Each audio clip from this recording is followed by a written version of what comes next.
ಸ್ನೇಹಿತರೆ, ನೀವೇನಾದರೂ ಸ್ಮಾಲ್ ಇನ್ವೆಸ್ಟ್‌ಮೆಂಟಲ್ಲಿ ಒಂದು ಕಾಮರ್ಸ್ ಬಿಸ್ನೆಸ್ಸನ್ನು ಸ್ಟಾರ್ಟ್ ಮಾಡ್ಕೋಬೇಕು ಅನ್ಕೊಂಡಿದ್ದೀರ ಅಂತಂದರೆ ಈ ವಿಡಿಯೋ ನಿಮಗೋಸ್ಕರ. ಸೊ ನಿಮ್ದೇನಾದರೂ ಒಂದು ಶಾಪ್ ಇರ್ಬೋದು ಅಥವಾ ಮನೆಯಿಂದನೇ ಸ್ಟಾರ್ಟ್ ಮಾಡಬೇಕು ಅಂದ್ಕೊಂಡಿದ್ರಿ ಅಂದ್ರೂ ಕೂಡ ಸೊ ಈ ವಿಡಿಯೋ ತುಂಬ ಯೂಸ್ಫುಲ್ ಆಗುತ್ತೆ. ಸೊ ಸ್ಟಾರ್ಟಿಂಗಿಂದ ಕಂಪ್ಲೀಟಾಗಿ ನಾನು ನಿಮಗೆ ಹೇಳ್ತಾ ಇದ್ದೀನಿ. ಸೊ ಆನ್ಲೈನಲ್ಲಿ ಕಾಮರ್ಸನ್ನು ನೀವು ಯಾವ ಥರ ಸ್ಟಾರ್ಟ್ ಮಾಡ್ಬೋದು. ಸೊ ಶಾಪ್ ಆಗಿರ್ಬೋದು ಅಥವಾ ಮನೆಯಿಂದನೇ ಆಗಿರ್ಬೋದು. ಸೊ ಮೊದಲಿಗೆ ಬರೋದು ಏನಂತಂದರೆ ತುಂಬ ಒಂದು ಸ್ಟೆಪ್ಸ್ ಬರುತ್ತೆ. ಸೊ ಈ ವಿಡಿಯೋದಲ್ಲಿ ಸ್ಟೆಪ್ ಬೈ ಸ್ಟೆಪ್ ಒಂದು ಕಂಪ್ಲೀಟ್ ಆಗಿರುವಂಥ ಮಾಹಿತಿ ನಿಮಗೆ ಹೇಳ್ಕೊಡ್ತಾ ಇದ್ದೀನಿ. ಸೊ ನೀವು ಇನ್ ಕೇಸ್ ನೀವು ಅಮೆಝಾನ್ ಆಗಿರ್ಬೋದು, ಫ್ಲಿಪ್ಕಾರ್ಟ್ ಆಗಿರ್ಬೋದು, ಮೀಶೋ ಆಗಿರ್ಬೋದು ಅಥವಾ ನಿಮ್ಮದೇ ಆದಂಥ ಒಂದು ಸ್ವಂತ ವೆಬ್ಸೈಟ್ ಕ್ರಿಯೇಟ್ ಮಾಡಿಕೊಂಡು ಸೆಲ್ ಮಾಡೋ ಅಂದರೆ ಕಾಮರ್ಸ್ ಸ್ಟಾರ್ಟ್ ಮಾಡಬೇಕು ಅಂದ್ಕೊಂಡಿದ್ರಪ್ಪ ಅಂತಂದರೆ ಕಂಪ್ಲೀಟ್ ಆಗಿರುವಂಥ ಮಾಹಿತಿ ಇದರಲ್ಲಿ ನಿಮಗೆ ಸಿಗುತ್ತೆ. ಸೊ ವಿಡಿಯೋನ ಕೊನೆವರೆಗೂ ನೋಡೋದನ್ನು ಮರಿಬೇಡಿ. ಅದೇ ರೀತಿ ಇಷ್ಟ ಆದರೆ ಒಂದು ಲೈಕ್ ಮಾಡಿ, ಚಾನಲ್ಗೆ ಹೊಸದಾಗಿರೋ ದಯವಿಟ್ಟು ಸಬ್ಸ್ಕ್ರೈಬ್ ಕೂಡ ಮಾಡ್ಕೊಳ್ಳಿ. ಸೊ ಒಂದೊಂದಾಗಿ ಎಕ್ಸ್ಪ್ಲೈನ್ ಮಾಡ್ಕೊತಾ ಹೋಗ್ತೀನಿ ನಿಮಗೆ ಯಾವ ಥರ ಏನು ಅಂತ. ಸೊ ಫಸ್ಟ್ ಬರೋದು ಏನಂತಂದರೆ ಡಾಕ್ಯುಮೆಂಟ್ಸ್. ಸೊ ಒಂದು ಕಾಮರ್ಸ್ ಬಿಸ್ನೆಸ್ಸನ್ನು ಸ್ಟಾರ್ಟ್ ಮಾಡಬೇಕಂತಂದರೆ ಏನೇನೆಲ್ಲ ಡಾಕ್ಯುಮೆಂಟ್ಸ್ ಬೇಕಾಗುತ್ತೆ. ಸೊ ಫಸ್ಟ್ ಬರೋದು ಏನಂತಂದರೆ ಪ್ಯಾನ್ ಕಾರ್ಡ್. ಸೊ ನಿಮ್ಮದೇ ಆದಂಥ ಒಂದು ಪ್ಯಾನ್ ಕಾರ್ಡ್ ಅವಶ್ಯಕತೆ ಇರುತ್ತೆ. ಸೊ ಬೇರೆದವ್ರದ್ದು ಯಾರ್ದು ನೀವು ಪ್ಯಾನ್ ಕಾರ್ಡ್ ಯೂಸ್ ಮಾಡ್ತೀರಿ ಅಂತಂದರೆ 100% ಆಗಲ್ಲ. ಸೊ ಪ್ಯಾನ್ ಕಾರ್ಡ್ ಆದಮೇಲೆ ಒಂದು GST ಸರ್ಟಿಫಿಕೇಟ್. ಸೊ GST ಅನ್ನೋದು ತುಂಬ ಇಂಪಾರ್ಟೆಂಟ್ ಆಗುತ್ತೆ. ಯಾಕಂತಂದರೆ GST ಇದ್ರೇ ನಾವು ಆನ್ಲೈನ್ ಪ್ಲಾಟ್ಫಾರ್ಮಲ್ಲಿ ಸೇಲ್ ಮಾಡ್ಬೋದು. ಸೊ ವಿತೌಟ್ GST ಕೂಡ ಮಾಡ್ಬೋದು. ಅದು ಯಾವುದರಲ್ಲಿ ಏನು ಅನ್ನೋದನ್ನು ಲಾಸ್ಟಲ್ಲಿ ನಾನು ನಿಮಗೆ ಹೇಳ್ತೀನಿ. ಸೊ GST ಮಾಡಬೇಕಂತಪ್ಪ ಅಂದರೆ ನೀವು ನಿಮ್ಮ ಹತ್ತಿರದ ಒಂದು ನಿಮ್ಮ ಏರಿಯಾದಲ್ಲಿರುವಂಥ ಒಂದು ಚಾರ್ಟೆಡ್ ಅಕೌಂಟೆಂಟ್ ಹತ್ರ ಹೋಗ್ಬಿಟ್ಟು ನಾವು ಈ ಥರ ಒಂದು ಬಿಸ್ನೆಸ್ಸನ್ನು ಸ್ಟಾರ್ಟ್ ಮಾಡ್ತಾ ಇದ್ದೀವಿ. ಸೊ ನಮಗೆ ಒಂದು GST ಅವಶ್ಯಕತೆ ಇದೆ ಅಂತ ಹೇಳಿದ್ರಪ್ಪ ಅಂತಂದರೆ ಅವರು ನಿಮಗೆ ಏನು ಮಾಡ್ತಾರೆ, GSTಯನ್ನು ಒಂದು ಸರ್ಟಿಫಿಕೇಟ್ ಅಂದರೆ GST ನಂಬರನ್ನು ಮಾಡಿಬಿಟ್ಟು ನಿಮಗೆ ಕೊಡ್ತಾರೆ. ಸೊ ಆವಾಗ ನೀವೇನಪ್ಪ ಅಂತಂದರೆ ಆ ಒಂದು GST ನಂಬರ್ ಇಟ್ಕೊಂಡು ನಿಮ್ಮ ಪ್ರಾಡಕ್ಟ್ಗಳಿಗೆ ನೀವೇನು ಮಾಡೋದಪ್ಪ ಅಂದರೆ ಆನ್ಲೈನಲ್ಲಿ ಈಸಿಯಾಗಿ ಸೆಲ್ ಮಾಡ್ಬೋದು.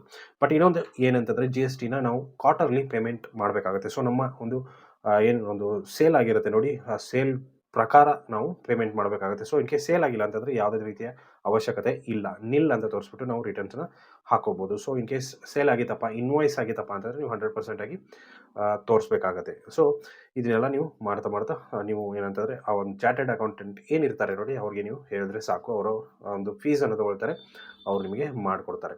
ಸೊ ಅದಾದ ಮೇಲೆ ನಿಮಗೆ ನೆಕ್ಸ್ಟ್ ಬರೋದೇನಪ್ಪ ಅಂತಂದರೆ current account. So current account ತುಂಬ ಇಂಪಾರ್ಟೆಂಟ್ ಆಗುತ್ತೆ. ಯಾಕಂತಂದರೆ ಗೌರ್ಮೆಂಟ್ ಕಡೆಯಿಂದಾನೇ ಒಂದು ಅನೌನ್ಸ್ ಆಗಿರೋಂಥದ್ದು. ಸೊ GST ಇತ್ತಂದರೆ current account compulsory. So in case saving ಅಕೌಂಟಲ್ಲಿ ನಾವು ಪೇಮೆಂಟ್ ತೊಗೊಳಕ್ಕೆ ಆಗಲ್ವಾ. ಸೊ 100% ತೊಗೋಬೋದು. ಬಟ್ ಏನಂತಂದರೆ ಇನ್ ಕೇಸ್ ಗೊತ್ತಾಗಿ ಏನಾಯ್ತಪ್ಪ ಅಂದರೆ ನಿಮಗೆ ತುಂಬ ಪ್ರಾಬ್ಲಮ್ ಆಗೋ ಚಾನ್ಸಸ್ ಇರುತ್ತೆ. ಸೊ ಅದಕ್ಕೋಸ್ಕರ ಕರೆಂಟ್ ಅಕೌಂಟನ್ನು ಯೂಸ್ ಮಾಡಬೇಕಾಗತ್ತೆ.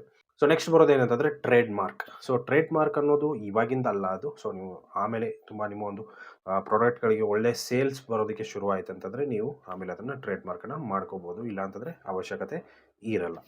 ಸೊ ಇದು ಫಸ್ಟ್ ಪಾಯಿಂಟ್ ಆಯಿತು. ನೆಕ್ಸ್ಟ್ ಬರೋದೇನಂತಂದರೆ ಶಿಪ್ಮೆಂಟ್.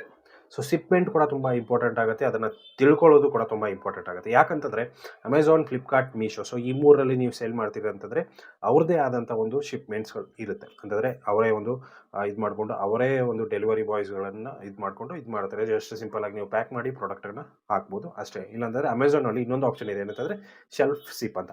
ಸೊ ರಿಲೇಟೆಡ್ ಅಂತಂದರೆ ನಿಮಗೆ ಶಿಪ್ ಮಾಡೋದಕ್ಕೆ ನಿಮಗೆ ಸೆಲ್ಫ್ ಶಿಪ್ ಮಾಡೋ ಒಂದು ಇದಿತ್ತಪ್ಪ ಅಂತಂದರೆ ನೀವು ಆ ಒಂದು ಏರಿಯಾ ಪಿನ್ ಕೋಡ್ಗಳನ್ನು ನೀವು ಸೆಲೆಕ್ಟ್ ಮಾಡ್ಕೋಬೋದು ಅಲ್ಲಿ. ಸೊ ಈ ಒಂದು ಪಿನ್ ಕೋಡಲ್ಲಿ ಬರ್ತಂದರೆ ನೀವು ಏನು ಡೆಲಿವರಿ ಮಾಡ್ತೀರಾ ಅಂತಂದರೆ ನೀವು ಮಾಡ್ಕೋಬೋದು. ಅದರಲ್ಲಿ ಆಪ್ಷನ್ ಇದೆ ಅಮೆಝಾನಲ್ಲಿ.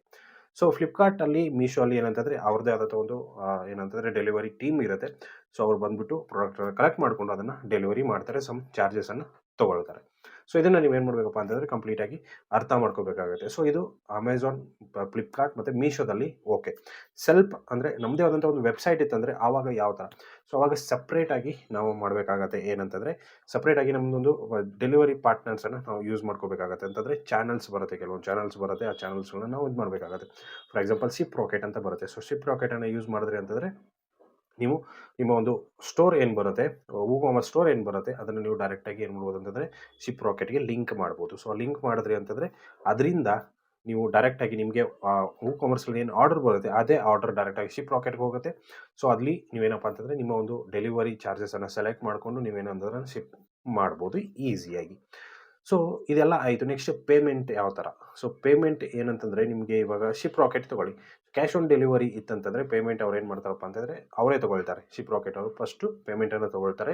ಪೇಮೆಂಟನ್ನು ತೊಗೊಂಡು ಆದ ಮೇಲೆ ಅದು ಏನಂತಂದರೆ ಅಂದರೆ ಏನಂತಂದರೆ ರಿಟರ್ನ್ ಒಂದು ಟೈಮ್ ಇರುತ್ತೆ ನೋಡಿ. ಸೊ 5 to 7 days ಈ ಥರ ರಿಟರ್ನ್ ಟೈಮಿಂಗ್ ಇರುತ್ತೆ. ಸೊ ಆ ಟೈಮಿಂಗ್ಸ್ವರೆಗೂ ಆ ಅಕೌಂಟ್ ಅಂದರೆ ಆ ಅಮೌಂಟನ್ನು ಏನು ಮಾಡಿರ್ತಾರೆ ಅವ್ರು ತೊಗೊಂಡಿರ್ತಾರೆ, ಅಂದರೆ ಇಟ್ಕೊಂಡಿರ್ತಾರೆ. ಸೊ ಇನ್ ಕೇಸ್ ರಿಟರ್ನ್ ಆಯ್ತಂದರೆ ಅವ್ರಿಗೆ ರಿಫಂಡ್ ಮಾಡಬೇಕಲ್ಲ. ಸೊ ಅದಕ್ಕೋಸ್ಕರ ಇಟ್ಟಿರ್ತಾರೆ. ಇನ್ ಕೇಸ್ ರಿಟರ್ನ್ ಆಗಿಲ್ಲ ಅಂತಂದರೆ ಆ ಅಮೌಂಟ್ ಏನಿರುತ್ತೆ ಅದನ್ನು ನಿಮಗೆ ಡೈರೆಕ್ಟಾಗಿ ಅವರು ಬ್ಯಾಂಕಿಗೆ ಟ್ರಾನ್ಸ್ಫರ್ ಮಾಡ್ತಾರೆ.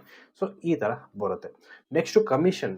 ಸೊ ಇವಾಗ ಅಮೆಝಾನ್, ಫ್ಲಿಪ್ಕಾರ್ಟ್, ಮೀಶೋ ಇದರಲ್ಲಿ ಕಮಿಷನ್ಸ್ ಬೇರೆ ಬೇರೆ ಥರ ಇರುತ್ತೆ. ಸೊ ಫಾರ್ ಎಕ್ಸಾಂಪಲ್ ಅಮೆಝಾನೇ ತಗೊಳ್ಳಿ.